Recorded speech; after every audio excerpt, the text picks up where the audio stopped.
जो लोग पारिवारिक जीवन में रहते हैं उन्हें अपने घर में कभी नहीं रखना चाहिए, तब आप वाकई मुसीबत में पड़ जाएंगे। और ऐसे परिवार ऐसी मुश्किलों और दहशत से गुजरते हैं जो कल्पना से परे है।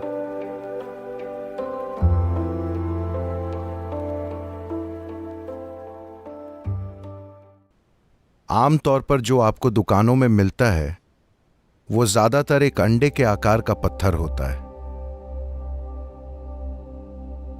जो बच्चे कंचे नहीं खरीद सकते थे वो नदियों से पत्थर उठा लेते थे और उनसे खेलते थे, आप जानते हैं।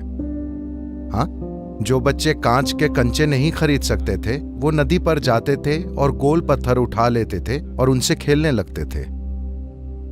और किसी ने इस साधारण खेल को एक बहुत गंभीर चीज बना दिया। तो ज्यादातर सालिग्राम जो आप देखते हैं उनमें कोई खास गुण नहीं है, वे बस सुंदर पत्थर हैं।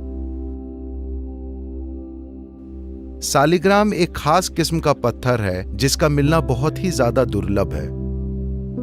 आमतौर पर समुद्र में मिलने वाली रत्न ज्योति सालिग्राम की तरह बेची जाती है। किसी भी पत्थर के टुकड़े को सालिग्राम कहकर बेचा जा रहा है, वो सालिग्राम नहीं है।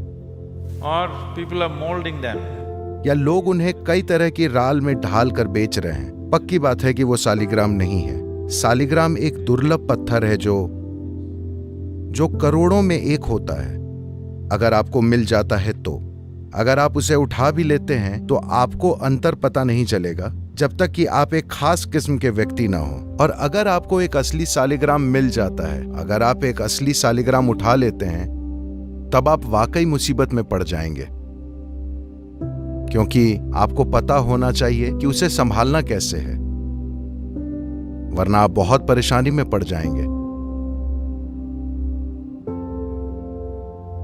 ये आपका जीवन बना भी सकता है अगर आपको पता है इसे इस्तेमाल कैसे करना है। ये एक महान खजाना है अगर आपको इस्तेमाल पता है, वरना यह विनाशकारी हो सकता है अगर आपको नहीं पता। जो लोग पारिवारिक जीवन में रहते हैं, साधारण जीवन बिना पर्याप्त अनुशासन, एकाग्रता, जागरूकता के, उन्हें अपने घर में कभी सालिग्राम नहीं रखना चाहिए। अगर वो रखते हैं तो उन्हें जबरदस्त अशांति से गुजरना पड़ सकता है। हमने ऐसे परिवार देखे हैं। करीब 2-3 पीढ़ियों पहले उनकी दादी दादा या कोई एक सालिग्राम ले आया, उन्होंने इससे अपना जीवन बना लिया, लेकिन उनके मरने के बाद अगली पीढ़ी को नहीं पता था कि कैसे रखना है। और ऐसे परिवार ऐसी मुश्किलों और दहशत से गुजरते हैं जो कल्पना से परे है, क्योंकि उन्हें यह पता नहीं होता कि वो ऊर्जा कैसे संभालें। यह ऐसा है कि जैसे आपके पास एक पावर हाउस है, आपके घर में एक ऊर्जा पैदा करने का स्रोत है और आपको ऊर्जा को संभालना नहीं आता, तो आप लगातार परेशानी में रहेंगे, है ना? आप जो भी छुएंगे आप परेशानी में आ जाएंगे। तो ये बस वैसा ही है। ये जबरदस्त ऊर्जा का भंडार है। ये एक छोटे ब्रह्मांड की तरह है। ये अपनी ही तरह का एक सूक्ष्म ब्रह्मांड है, Because it carries the same type of क्योंकि इसमें वैसी ही ऊर्जा रहती है जैसे कि ब्रह्मांड के बड़े रूप में होती है। आपको पता होना चाहिए कि उसे संभालना कैसे है, वरना आप बहुत परेशानी में पड़ जाएंगे। हर कोई एक मुखी चाहता है, जबकि आपके खुद के कई मुख हैं। जब आपके कई चेहरे हों और आप एक मुखी पहने तो आप परेशानी को बुलावा दे रहे हैं। जब आपका जीवन बस एक लक्ष्य पर केंद्रित है तब उसे पहनते हैं तो ये बहुत अच्छा है। आपका जीवन अलग अलग दिशाओं में जा रहा है, आप अनेक किरदार निभा रहे हैं। आपके जीवन में आने वाले अलग अलग लोगों के लिए आपके अलग अलग चेहरे हैं। क्या आपके नहीं हैं? क्या आपके कई चेहरे नहीं हैं? मैं पूछ रहा हूं। जब आपके कई चेहरे हैं और आप एक मुखी पहने तो आप परेशानी को न्योता देंगे, बस यूं ही। ऐसी नायाब चीजों की तलाश बंद कर दीजिए। ये चीजें जैसे एक मुखी खोजना, सालिग्राम ढूंढना,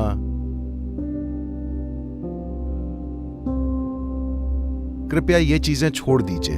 ये कोई असली आध्यात्मिक प्रक्रिया नहीं है। ये बस निशानियां इकट्ठा करना है।